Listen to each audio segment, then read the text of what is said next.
Joel. I'm Jasper. And you're watching Dissecting Trek. Unfortunately.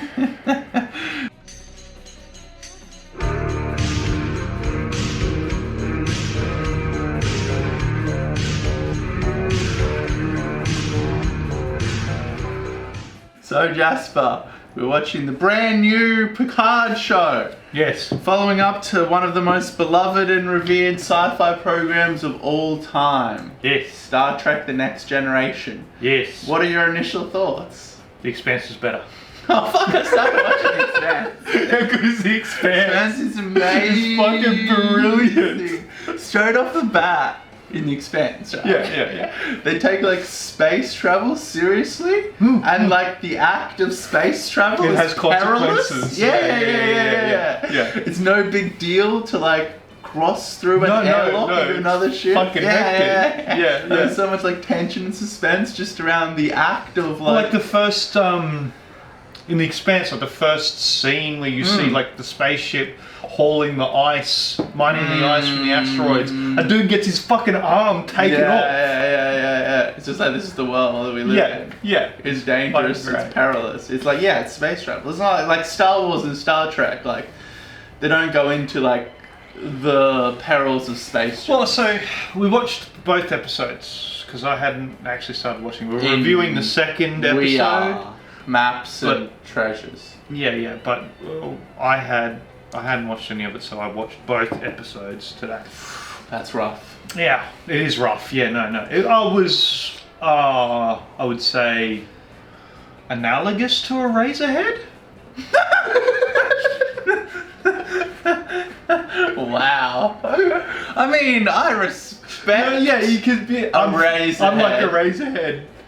This is devoid of all like artistic integrity. Yeah. So I've written down in my notes, Jasper, you have a theory. Right. So my theory is that essentially, I think that the Picard, this new Picard series is proof positive that these sort of American Hollywood executive types are all horrible people who are like vapid assholes. And that's why they're incapable of creating likable characters. Because it's just another series where there's not a single likable character. Like, who do you like in the entire show? Can you name a single character who's like, oh, this guy's really cool? The Romulan servant bald guy. But he's just like, he's not even a character. The whole appeal of him is he's unobtrusive. Yeah. He's the only one that you can say wasn't obnoxiously irritating. So you had another theory that female Romulan housewife made. The only way that makes sense is if she's a spy. Otherwise, it doesn't make any sense. I'm not saying that that's what they're going to do. I'm just saying that at this point, the only way that any of that makes sense is if she's one of these Romulan assassin type people. They'd beat you over the head with the fact that Romulans are a super secret race. Beat you over the head with everything. Like, we're just each of the little elements that they've picked. Yeah. Right? Oh, great. Romulans are super secret. So we open with a flashback to the androids destroying Utopia Planitia, which gives us no new information about it. This is so, again, and I have to review the thing as that's both fine. episodes. You talk about the first episode. So, the first thing that I experienced was the scene was the old school music and the scene with Picard and Data playing fucking poker. Yeah. That's where it should have started. That should have been like, and then we pick up from the story there, and then fucking Mars gets destroyed. That would have been great. We actually see the events transpire. Show don't tell is a big thing within film, just like, and this is all tell. This just exposition. Picard's whole fucking character is fucking a broken, sad old man. And it's like, sorry, but it was better in Logan. He did it better in Logan. Yeah, this he actually irritating. Did a great job of it in Logan. Yeah, Logan was fucking great. We've already seen it. Yeah.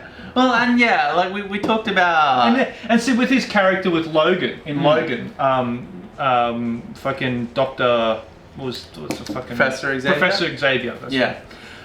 With Professor Xavier was already a broken character. Yeah, He was already that's a true. flawed character. Yeah, absolutely. Captain Picard, he had flaws, but they're not the flaws that are on display now. He's a completely different character. Like, he's not the same person. Yeah, so we talked about him in The Next Generation. Basically, he's antisocial, he's uptight, and all that you see of him in fucking like 180 episodes. I have not watched all of Next Gen. Like, I'm not a giant Star Trek. Yeah, I've watched Next Gen 3 times, all the way through. And like, it doesn't really delve into his character or any character other than Worf that much. It's about the story of the week. Yes. This is the sci-fi story that we're going to explore for the next 42 minutes. Well, see, and this is why The Expanse is good. Is because it deals with like, hey, here's a sci-fi concept that's happening. Here's a scenario that's playing out. It's not, he said, she said. It's not interpersonal relationships. It's events transpiring rather than people sitting or standing and explaining exposition about the Romulans or the Romulan secret and they keep talking, and I realize we're talking, but like they just keep talking, and it's just the same note played over and over again, and just switching camera angles. Camera's always panning, and then it's like an upward angle, then it's a downward angle, then it's a long shot, lens flare, lens flare. Yeah, the music is all dramatic, but they're just rehashing. It's like, I'm a spy. And they're just talking over and over again. That's the conversation. That's what I mean. It's like a Razorhead. It's like watching a Razorhead. Grinding synths and really slow, fucking drawn out dialogue. Of course, everything is at stake.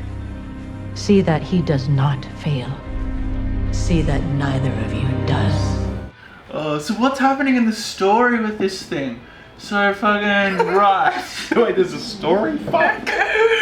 Oh man, the point where I was like, what the fuck is happening is Picard goes into right at the moment, like the beginning, like right at the fucking beginning, you immediately the first moment where you're like, what the fuck is when they put the bag, when the guy says, knock her out, and they put a bag on her head, and then they don't. From there, it's just point of like, what the fuck? What the fuck? Like, yeah. This just. Alright. So Picard has space dementia. Which, that could be an interesting story element if it was well written. If they went into like, an old doddering man accepting the fact of his mortality, that's an interesting concept to explore. Right.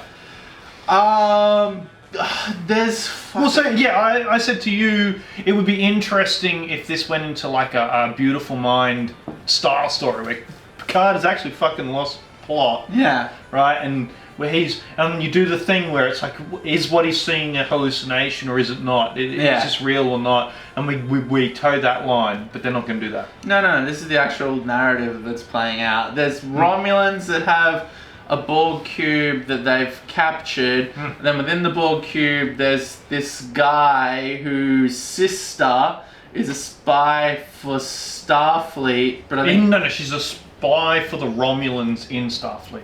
Yeah, and she wants to contact more Borg, and no, she called them abominations. I don't think she likes the Borg. Okay. I think she was sort of like saying that the brother was. She was implying that what he was doing was not. She didn't agree with it because she doesn't like the Borg. Yeah. So Picard goes to Starfleet to be like, yo, give me a ship.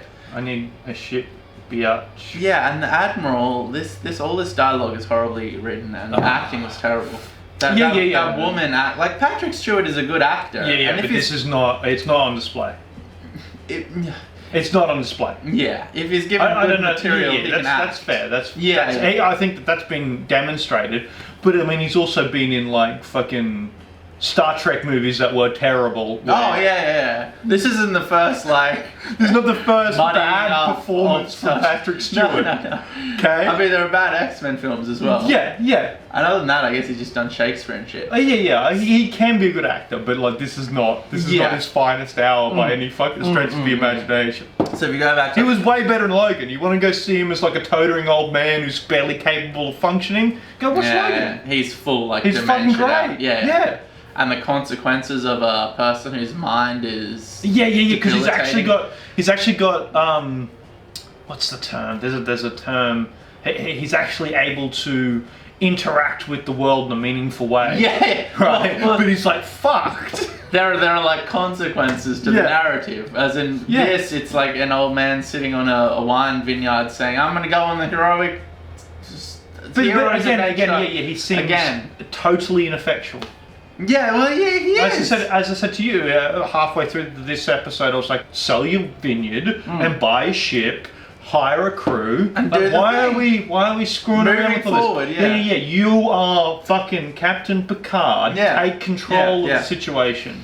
You've been depicted as nothing but efficient and competent and just capable of commanding situations. You're a captain. And so I could understand it. It's like, okay, he had this falling out and his whole world was turned upside down because Starfleet. He had a falling out with Starfleet. But okay, it was bad for his character, and that disillusioned him in the way he thought about the world, and he retracted from like, and and this is supposed to be his moment of like, okay, I'm going to take back what I was once and become the captain that I was destined to always be. Yeah. But he's still like ineffectual and relying on other people, and it's like, dude, you're not. You know, you should be. As I said, like the two Romulan servants that he had. The way that he was talking to them. Yeah. It's like, first off, Patrick Stewart, I know you're old, but you're playing Captain Picard again. Yeah. Fucking stand up straight. Yeah. First off. That's right. Right. Secondly, why would you allow your servants to be so familiar with you? Yeah. Like, you're fucking Captain Picard. I think the moment that says it, when you pointed out, was when the chick drops the tea tray and smashes the tea kettle. And he gets on the floor and gets on his knees. Yeah, it's like, no, you'd stand there and watch her fucking clean it up. Servants. You're Captain Picard. Yeah. Have you gone mad? Is it dementia? I beg your pardon? Sorry, but you're not a stupid man, so when I hear you say such a stupid idea, I have to ask for other explanations. This Admiral, right? She says, fuck your fucking hubris or something. Which was jarring for me. Like, they're trying to do the edgy Game of Thrones thing. I don't know if they're trying to do the Game of Thrones. Well, I don't know what they're not trying to do Star Trek The Next Generation, which is fine. No, it's not. Please give us Star Trek The Next Generation. It's all we want. Could you imagine, like, if it was, okay, what we're going to do is we're going to try to recreate, but modernize Star Trek Next Generation. Like do shots and recreate. Hold the camera flat. Yeah. Shot reverse shot in like a dialogue scene. What it looks like they're trying to recreate is the fucking Abrams movies. That's what they're trying to recreate. Yeah. They're not trying to recreate Next Generation. Which works in an action sequence, but when it's like But it doesn't. It doesn't. Yeah. Name an action sequence that was actually good in this show so far. Oh, no, the action in this is terrible. It's a horrible. Like that cinematography works in an action sequence. What I'm saying is it doesn't work in a dry, boring dialogue sequence. No. You just need to shoot it flat. Shot, reverse shot. That's all you need.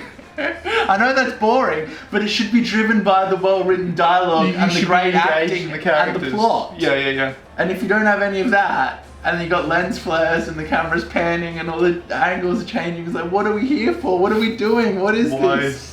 Why are we being dragged through this the mud over and over again?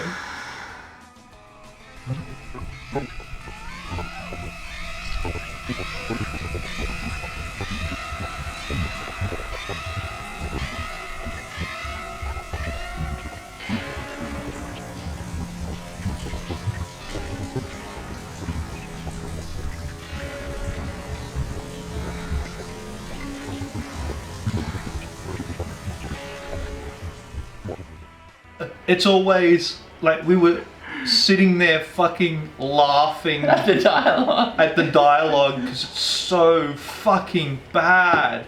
By the end of it, I was yelling at the TVs, telling the characters to shut the fuck up because they just kept talking.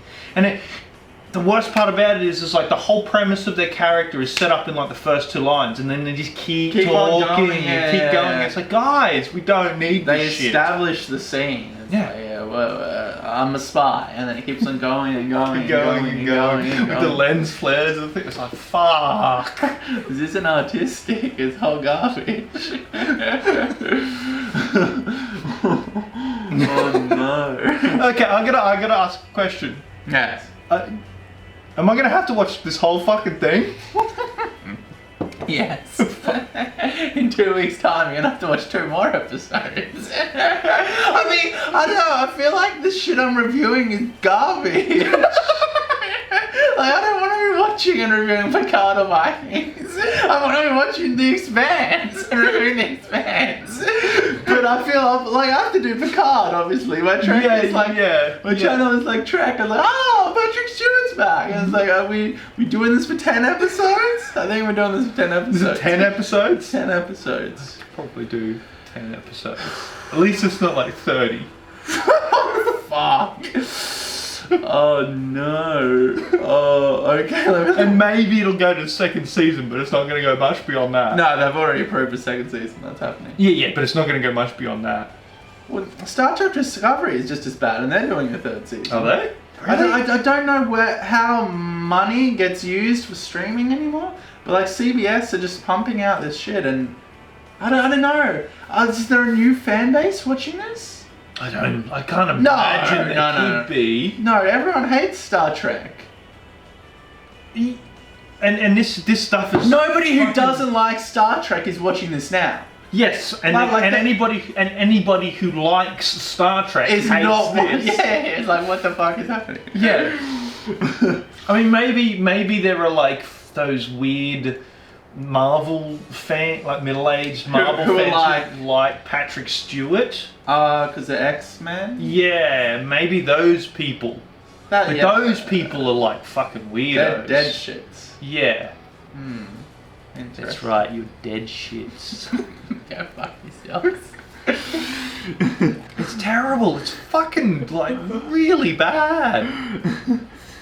Like even just from I think like halfway through the first episode, I said to you that if this wasn't a Star Trek show, it'd be alright. But by the end of the second episode, I don't think I could sit through it. It's not like The Expanse where you're actually engaged. It's by the end of it, you're like, just shut the fuck up and get on with it. Who's that character in The Expanse who had the fedora and he was like the noir police chief? Mohawk. I'm gonna say Decker, but that's obviously not. That's Blade Runner. Blade Runner. Whatever his name was, I've read all the books. I should be able to tell you, but I'm terrible with names. That whole arc with him on the space. Booker. Is it? No. No. Fucking. Is it? No. I'm digging up here. That whole arc with him on the ship and the communicating with the Asian lady and the fucking thing and the fucking disease mutating and it exploding and that whole climax. I'm like, this is so good. How far are you into it? I've almost finished season 2. Oh, okay, fuck. So don't go any spoilers. Oh, dude, no. Because I've read the books, right? Yeah. So the books haven't finished, and the series hasn't caught up to the books yet. Is this going to do a Game of Thrones thing? I don't know. I don't know. That's fair. But the next thing, the next season, is gonna be fucking like amazing. I've been getting so high, and then just sitting down and watching like 3 episodes every night, like, oh my god, this is so good. It's just the suspense and the tension. It's like what have we seen in Picard? People standing around in rooms, expositioning about Romulans, super secret spies, Bruce Maddox, protons, neurons, positronic brains, twins, aliens, Borg cubes. In The Expanse, events actually transpire. Yeah, well, because they're not. You see the characters. Shit happens. Do things. Stuff's going on. It's like a narrative. It's like okay, we're on an ice hauler. Yeah. That doesn't need to. We don't need like a whole backstory and world building to establish what an ice hauler is and what it's doing and why it's here. So we're on an ice hauler and the captain's gone batshit crazy and we need to fucking haul him out on a gurney. Like they don't need any of that shit. There's this book called The Hobbit, right? Yeah. And basically this character called Bilbo Baggins, right? He goes on an adventure. What doesn't happen is they don't like have 2 chapters of Bilbo and Gandalf in a room talking about Mordor. I mean, they do stand in the room, but I The Lord of the Rings actually does that for a long time. Yeah. But the point is, narratives should be driven by either events or characters. Where I guess this is event driven rather than character based, or it should be character based. It should be a hard drama like this. Do you know what I'd really like to see? I'd really like to see just like a flat... James Gandolfini. Well, yeah. If he wasn't dead. As Picard. Yeah, so you got James Gandolfini playing Picard. And what it basically is all it is the day-to-day operations of a wine vineyard. Yeah. And then all you have is James Gandolfini like yelling at people like, fucking what the fuck? Getting absolutely like irate and struggling, and then the doctor you were comes meant in to and spray for pesticides. telling him that he's got fucking space dementia, and he's freaking out because he's got space dementia, and he's trying to run this fucking vineyard. He's trying to the next shipment of wine. It's gone out. You could even do like the Federation's terraforming project isn't working quite well, and the ecosystem is failing, and that's impacting the vineyard, and fucking yada yada yada. Yeah, some politics in there. Alternative vineyards. Really. We could do all that sort of shit, but it's a character piece on Picard. But it's not a character piece on Picard. Androids doing flips and like flying through the air like Superman. Well, so you got running faster than laser balls. Well, she's a biological android, right? So is she not just human? So if she's human, again, it's like it would be nice if there was just any level of like consistency. Not so much consistency, but just like thinking about the implications of the plot, like you were saying before with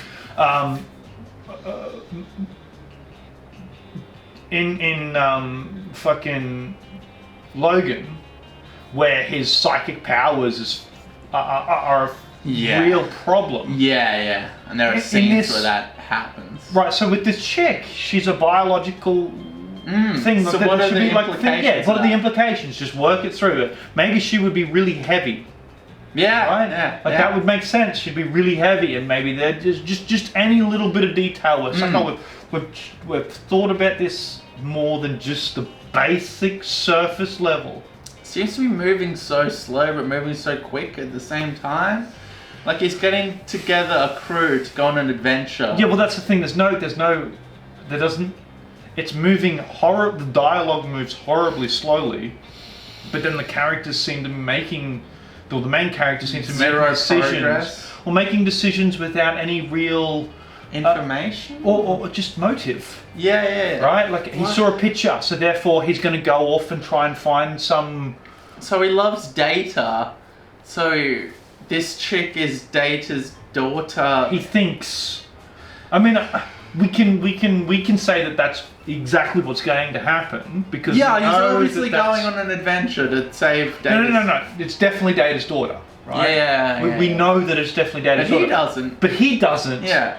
But he's going to act as if he does because. But the thing is, like, Next Gen was always so stringent about those details. Yeah. Because they thought those things through. They would show like a ship exploding in a scene before the opening credits. And then the episode would be about like the forensic investigation into why and how the ship exploded. And it would like show like dry dialogue sequences of Picard and Jurati and all the rest, like exploring into the fact and the idea of how this ship exploded. Now this is just like, you're Data's daughter, I know you're Data's daughter, there's another daughter, I gotta go find her, we gotta get the crew together, let's get the crew together. Yeah. But at the same time, I'm like, how is this moving so slow? Just get the old cunt on a ship and get him out there. Well, but he's 90! Does it have to be an action adventure? Can it not just be like a slow drama? No, well... Can they not show a slow drama? Well, I don't know that they can. I don't think that they can, because that's not the fan base they're looking for. They're looking for a new audience of Fast and the Furious fans? Well, it doesn't appeal to people who are into Fast and Furious. Who does it appeal to? I don't know. I don't. Anybody? It doesn't fucking appeal to me. Does this appeal to anybody? Is this? Yeah. Who is this for? Is this for somebody? Because it's not. I don't. And the thing about these streaming services is they never release any of the information. When a show used to like come out on television, you get the ratings, and you'd be like, "Oh, they're not doing well. Yeah. They fucked up here." But we don't know with this. We don't know if this is doing well, and I hope it isn't. I really hope it's. And I would I hope that the executive executive producers, the board of execucutive producers, their careers are ruined by this. they're just like flicking through paper. Like, I don't know what we need to do, or what we need to think, or what is happening. Well, it's just it's. You take a premise, right? It's like you take there's obviously a premise, an initial like concept for the story. Because they've written a story. It's not like we're going to write an episode by episode. No. They've It's written an a story. overarching narrative. And we don't know necessarily exactly what the initial concept was yet, because we're only 2 episodes in. Yeah. But they will have just taken an initial concept and then just worked to that concept. Who cares? Who cares about any of the details? Rather than go, okay, we have Picard in his vineyard, yada yada yada. Okay, now let's. And you're right. Let's work that out. Let's the story slowly evolves. Explore how that evolves. That's how Lord of the Rings happened. Tolkien didn't have like a big overarching. We kind of, I guess, the ring gets destroyed. That's how good. But he sat down and he wrote. Yeah, but the thing is that he could do that. The good writers, and I'm not saying that I'm one of them, but the good writers can do that, but then also weave it back into a narrative. Whereas this isn't written by a good writer. Well, you look at it's like teleplay by 4 people, screenplay by 8 people. It's not even written by a person. It's not one man's vision. It's a committee. And I don't understand how you can take okay, so what it is, it's actually. This is actually what it is. It's a different genre. Yeah. It's a totally different genre. Yeah. Okay, yes, they are both... They're, so if you take Next Generation and fucking this... Yeah. It's... One is hard sci-fi. Yeah. And the other is light sci-fi. Yeah. That's what they are. They're 2 different sci-fi genres. And The Expanse is hard sci-fi. Yeah. Actually, you know what we should do? What's that? Instead of doing Hyperion, we should do Rendezvous with Rima. So we've been talking about book reviews because at this point I'm kind of like, why am I reviewing? Because what it is, Why it's is hard everything I'm sci-fi. reviewing garbage? That's what you like. That's what you actually like is hard sci-fi. I like shit that's well written and that makes me think. No. So because the Expanse, so the characters in the Expanse are not particularly well written. It's event based rather than character based. But that's the point. But The Sopranos is character based rather than event based. But that's what I'm saying is that you can in the hard sci-fi genre you can sort of excuse the poor characters. Yeah. And that's what The Expanse is. And it's fucking amazing. Which The Expanse? The Expanse is really good. Listen to the audiobooks. They're fucking great. How many books is there? Like 6. And there's 4 seasons. Yeah. This is just there's a bunch of like short like novella short stories. Is this another world I'm going to get developed and then completely disappointed when it falls to shit though? Like, you don't know. Nobody knows. It we might be will like see. Game of Thrones where it's like it might be like Game of Thrones where it's like once the show catches up, they go on to make their own thing and it's terrible, but then the books get written. Yeah. Hopefully that's what Game of Thrones is going to do. Well, yeah, we're still waiting for the next novel. I mean, it might end up being like Half-Life 3. I don't know games. I know you're not a video game guy, but basically, so they made Half-Life 1, which was a revolutionary first-person Yeah, shooter. I know of Half-Life. And then they made Half-Life 2, which again was a revolutionary shooter. And then they had started to develop Half-Life 3, but they basically canned it because they realized they were never going to be able to meet the public expectations, and so they just never made it. And so it's a full, like, each Half-Life 2 ends on a cliffhanger.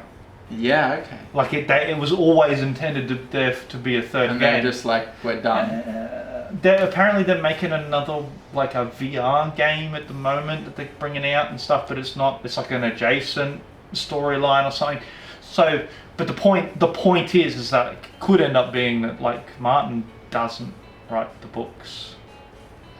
I mean, he's old and morbidly obese. And he might be like, look, this is just too much. Why? If I just leave it like that, I don't have to deal with all the people who are going to come and critique the work once I'm finished. Yeah. Do I need to, like... He's very much that George Lucas type too, that does take in like the audience's perspective and be like genuinely hurt. Yeah. Like Lucas was genuinely hurt. And he's like, you know, I'm just He was a telling this fucking to hack. He was such a fucking, like...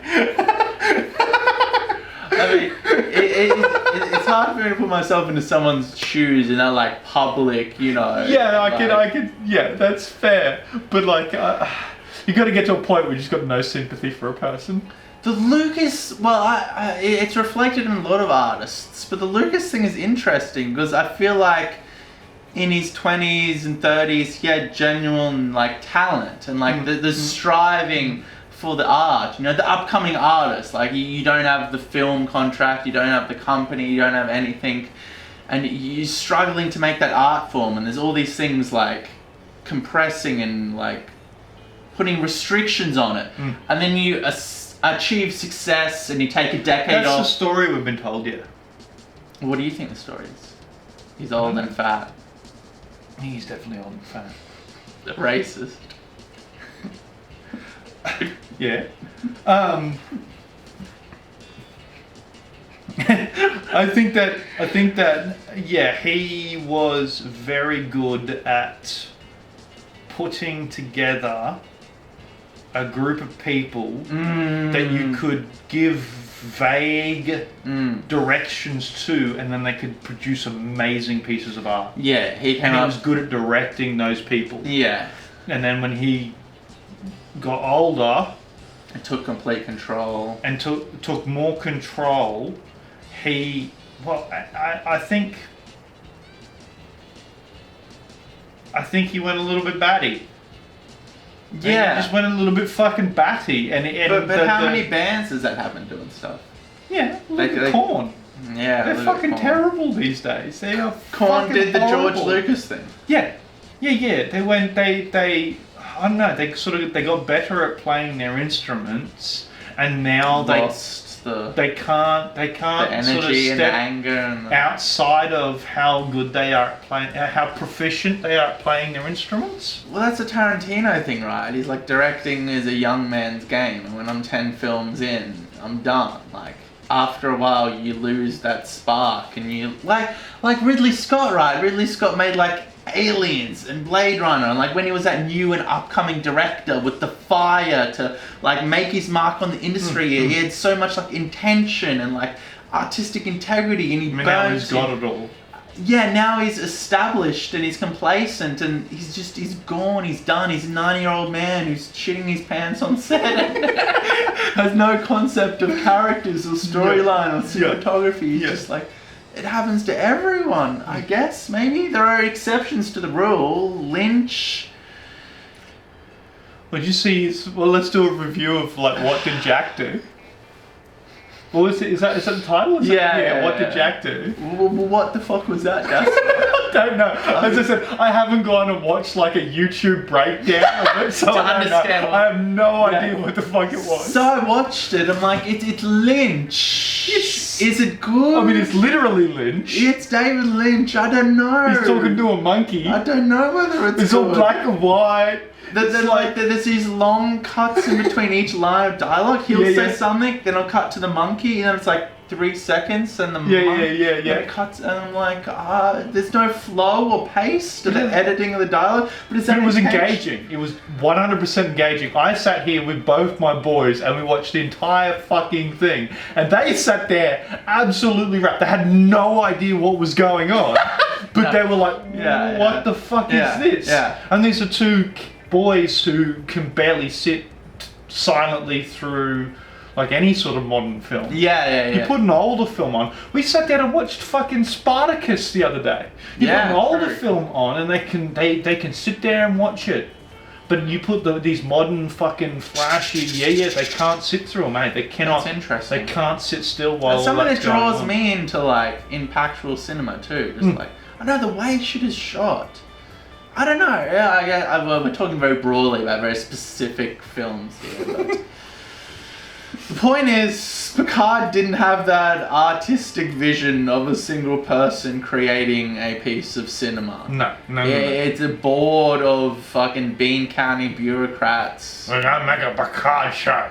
I'm fucking making a fucking Picard. He's gonna have an android bitch, and she's gonna fucking. Data was a character. Yeah, she's gonna beat up some fucking Romulans. The Borg. Do you remember the Borg? The Romulans will have a Borg. They're gonna have a Borg cube. They found a Borg. Yeah, it's in fucking space. I don't know where it is. It's in fucking space. Imagine if Starfleet was like, no, fuck you, old man, and they were bitches. You can imagine that. They're Fox News. They're fake news. They're all fake. Starfleet is fake news. And then the old man goes on an adventure. That'll be subversive. But he's not competent, an archetypical hero. He's doddery and He's a fucking aging. retard. He's disabled mentally and physically. And also he's black now. It's an African-American Picard in a wheelchair with crippled hands trying to figure out how to save Data's android daughter. Wow, this is amazing. But then you're like 12 I mean, we could other probably do that and it wouldn't be good. I'd watch It'd at least be engaging. Something would be happening. What do you reckon about fucking the Imperial Planetologist being played as a black woman in the new Dune movie? What character is she playing? The Planetologist, what's his name? Oh, the father of... Cheney, yeah. It's now going to be the mother of Cheney, and she's a Fremen. Well, they came out with all the casting, and all like the Fremen were like of dark olive skin. I'm like, that makes sense. The desert people. It's a desert planet. Yeah. But yeah, like, for what narrative reason do they need to change The Arabs aren't that dark. Like, this chick's pretty fucking dark. Yeah, I've only seen like clickbait headlines, and I haven't fucking clicked into it or really read into it. But yeah, I don't see any narrative reason for why you would need to change Cheney's father into a female. But from what I've heard, like, Denis Villeneuve has a lot of like control on set, and there isn't a lot of meddling from whoever Paramount, whoever. No, it seems to have been like a decision that was made, but I don't know. I don't know why. Yeah, I don't know why. I don't see like I say, I don't see any real reason to narrative-wise why change that character so fundamentally. No, it doesn't make sense. We'll just have to watch the film, I guess. Yeah, anyway, we're not even talking about Picard. Because it sucks. It's fucking shit. It's not well written. It's terrible. It looks pretty. I mean, a lot of things look pretty, but are terrible. That cute girl at the bar, you walk up to her, you look pretty, but you're not. You're a drug-addled whore. You're a vapid dumb bitch. Just like Picard, just like Rise of Skywalker. Just like everything else I'm reviewing. Yeah. What are you doing with your life, Alex? I don't know. Don't know what's happening. I need to do something. Jobless. Fucking... without artistic integrity, fucking lost upon the world, drinking beers, drinking goon, not drinking beers, talking about not good Star Trek, goon and fucking 5% juice. What should I do? I need to make a change. There is no change without change. You need to leave Ashley. The only solid rock and foundation I have within my world. Fuck that! I'll go live with my mum, and I'll shave my head, and I'll stop reviewing Star Trek, and I'll... It'd be a change. I need a change in the job front. Alright, thank you for watching. Really hope you guys like, subscribe in the comments how we got all the facts right now. Opinions are null and void.